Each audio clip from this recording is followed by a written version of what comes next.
Hello, my name is No Sheridan, and since I was 5 years old, I knew I wanted to be an adoptive or foster parent, as I wanted to give a home and nurturing environment to children already in the world. Since then, I've been very interested in helping support foster and homeless children. I have done research and projects in the past about my interest in children's social work and adoption, and have frequently been put in charge of the care of younger children, both my sister and other children at my preschool and elementary school, which included making sure that they ate and behaved during meals. Healthy eating and good meal behavior are skills learned young, between don't play with your food and eat your greens and finish your plate. Nutritional health is taught very early. Eating and meal behaviors are also easy to place to spot emotional and developmental issues in children. There are two main unhealthy food behavior categories: food maintenance behaviors, which include overeating, picky eating, and stealing food, and Pecha type behaviors, which describe consumption of unsafe foods or non-food items.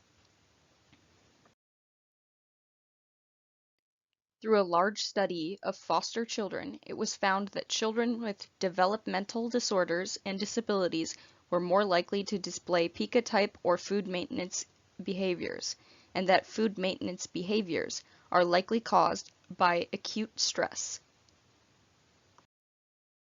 In my research, I learned that foster children are more likely to develop poor eating behaviors and eating disorders than their non-foster peers. In a national survey, 7 times as many children in foster care were reported to have bulimia nervosa than the general population, 2.9% versus 0.4%. One study said that those who were neglected or abused as children had a much higher risk of developing eating disorders as children and later as adults. Given the nature of foster care, foster children are more likely to have a past of neglect and abuse and are likely to continue to be neglected due to lack of foster resources. If children were not being neglected by foster carers, foster homes often had lower income than the average American home and thus could not afford expensive food therapies and in some cases could not afford the healthy balanced meals that they knew the children in their care needed nutritionally. While there are many studies about adolescent and childhood cases of eating disorders and poor eating habits, there is remarkably little research done on the same in foster children. According to the American Society for Positive Care in Children, in 2017 there were more than 437,000 children in American foster care, which makes up 6% of the child population. I had a bit of a roadblock in my research because of how few other studies and prior research papers I could find about the eating habits of foster youth. This has also made finding an expert to interview particularly difficult, as most who responded to my request claimed that they did not feel qualified and forwarded me to others. Despite my trouble, I was able to interview a child life expert who is a social worker for hospitalized children and has treated both foster and non-foster children with poor eating habits and eating disorders. Her advice fell into similar patterns to the conclusions drawn by research and studies that I'd read.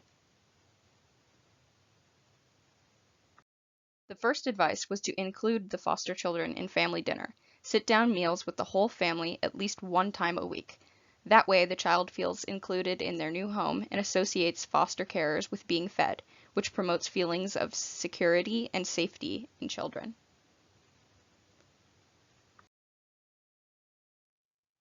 At first, however, while a child is transitioning into a new home, dinner can be scary because they might not be used to the way that their foster family eats or acts around the table, and these differences can cause the child to feel isolated.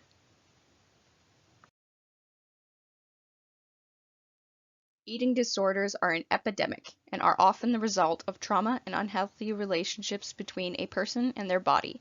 I think you should care simply because foster children are children, and children do not deserve to suffer or to hurt themselves.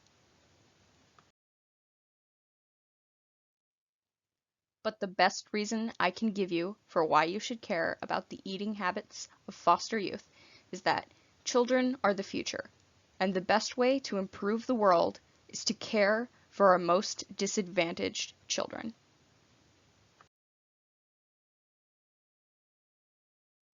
Foster youth are some of the most vulnerable of our population, and eating behaviors are just a symptom to the underlying problems they are facing. But by addressing and correcting eating behaviors, carers can focus on the causes without worrying about a child's eating. More research needs to be done on the best methods to treat foster children with poor eating behaviors, as they are a sensitive group and have differing needs from those living with their parents at home.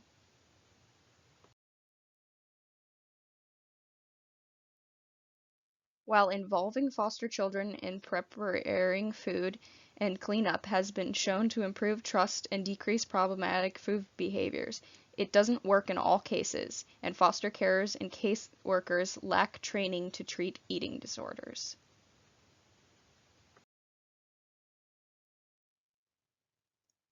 With your help, we can get more research done to help these children and their overburdened foster carers. We can also increase awareness of problematic eating and eating disorders in foster children. And with your awareness, we can create more support for these vulnerable families and children and create better support systems so that the foster care system can nurture and raise children with the specialized care and love that they deserve. Thank you for your time.